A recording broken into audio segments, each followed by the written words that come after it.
ইতি খালাতো ভাইয়ের রুমে ঢুকতেই অবাক। আমি কি দেখতেছি? এটা কিভাবে সম্ভব? তাও আবার এত বড়। এটা তো আর কেউ না, আমার খালাতো ভাই। সে এদিকে তাকিয়ে আবার দেখতেছে। এখন দেখে তার অনেক ভালো লাগতেছে। এটা আসলে কিভাবে সম্ভব? সে বুঝে উঠতে পারতেছে না। সে দেখতেছে তার খালার বাড়িতে তার খালা, খালু বা অন্য কোনো সদস্য আছে কিনা। সে ১ পা ২ পা করে অন্য রুমের দিকে যাচ্ছে। এদিকে তার খালাতো ভাই সে ঘুমিয়ে রয়েছে। সে বুঝতেই পারেনি যে তার খালাতো বোন চলে এসেছে। এখন তার খালাতো বোন অন্য রুমে গিয়ে সে দেখতেছে যে অন্য রুমে কেউ আছে কিনা। দেখতেছে যে না, কেউ নেই। সে এখন মনে, মনে অনেক খুশি। যাক, তার মানে খালার বাড়ি ফাঁকা। খালাতো ভাই আর আমি ছাড়া অন্য কেউ নাই। আজকে আমি আমার খালাতো ভাইকে এমনভাবে সারপ্রাইজ দেব, সে কল্পনাও করতে পারবে না যে আমি আর ছোট নেই, আমি অনেক বড় হয়ে গিয়েছি। সে এখন ভাবতেছে খালাতো ভাইয়ের কাছে যাওয়ার আগে আমাকে দেখতে হবে যে দরজার বাইরে কেউ আছে কিনা। সে ১ পা ২ পা করে গিয়ে আগে ঘরের দরজা খুললো। খুলে সে এখন দেখতেছে যে সিঁড়ি দিয়ে আমি এতক্ষণ উঠেছিলাম সেই সিঁড়িতে অন্য কেউ আছে কিনা। দেখতেছে না, কেউ নেই। সিঁড়িও ফাঁকা। এখন সে ভাবতেছে যাক, তার মানে বাড়িও ফাঁকা, সিঁড়িও ফাঁকা। বাড়ির মধ্যে একদম আমি আর আমার খালাতো ভাই ছাড়া অন্য কেউ নাই। সে আবার ১ পা ২ পা করে খুব সাহস নিয়ে খালাতো ভাইয়ের রুমে আসতেছে। সে বুঝে উঠতে পারতেছে না তার সাথে কি হচ্ছে। আর এদিকে তার খালাতো ভাই, সে তো সেই আরামের ঘুম দিয়েছে। কারণ সে জানে বাড়িতে কেউ নাই, ডিস্টার্ব করবে না।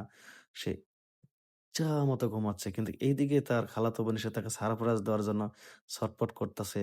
আর এতক্ষণ দূর থেকে যে জিনিসটা দেখেছে, এখন সে চাচ্ছে সেই জিনিসটা কাছ থেকে দেখতে।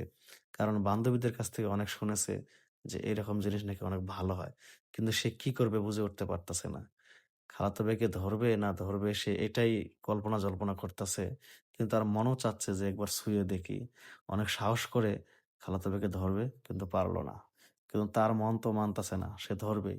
এবার দেখেন অনেক সাহস করেই ধরে ফেলবে। এই ধরবে, আবার পারল না। কিন্তু সে বুঝতেছে না যে কি হয়ে কি করবে। আবার এদিকে ওদিকে তাকাচ্ছে যদি কেউ দেখে ফেলে। এবার সাহস করে খালাতো ভাইকে ধরেই ফেলল। এবার খালাতো ভাই তো অবাক। "আরে ইতি! তুই কখন আসলি?"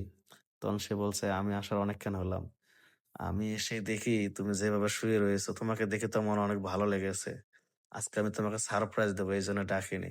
আর আমি পুরো বাড়ি দেখেছি, পুরো বাড়িতে কেউ নাই। পুরো বাড়িতে শুধু তুমি আর আমি।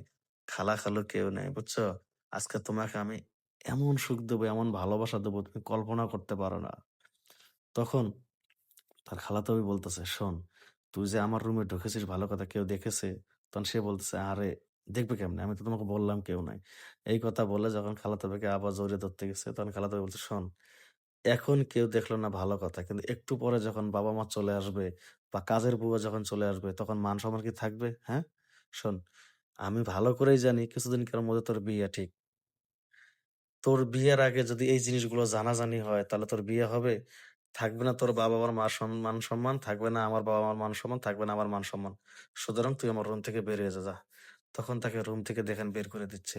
আসলে ভাই এইরকম ছেলে ঘরে, ঘরে হওয়ার দরকার। দেখেন, এতটা সুযোগ পাওয়ার পরও সে সুযোগটা কাজে লাগালো না। ভাই তোমাকে মন থেকে সেলুট। যদি পারেন ভিডিওটা শেয়ার দিবেন। কারণ অনেক মেয়েরা আছে আবেগের বশে অনেক কিছু করেই ফেলে। এখান থেকে শিক্ষা পাবে যে না, বিয়ের আগে এসব করা ঠিক না। যদি ভিডিওটা ভালো লাগে আমি আবারও বলছি প্লিজ শেয়ার দিবেন। আর এই আপু এখন তার ভুল বুঝতে পারতেছে যে স্বামীর আমানত অন্য কাউকে দিয়ে আমি খেয়ানত করব না। আল্লাহ হাফেজ। সবাই সুস্থ থাকবেন। যদি পারেন ভাই ভিডিওটা শেয়ার দিবেন। এখান থেকে অনেকজনের সচেতন হবে। আল্লাহ হাফেজ।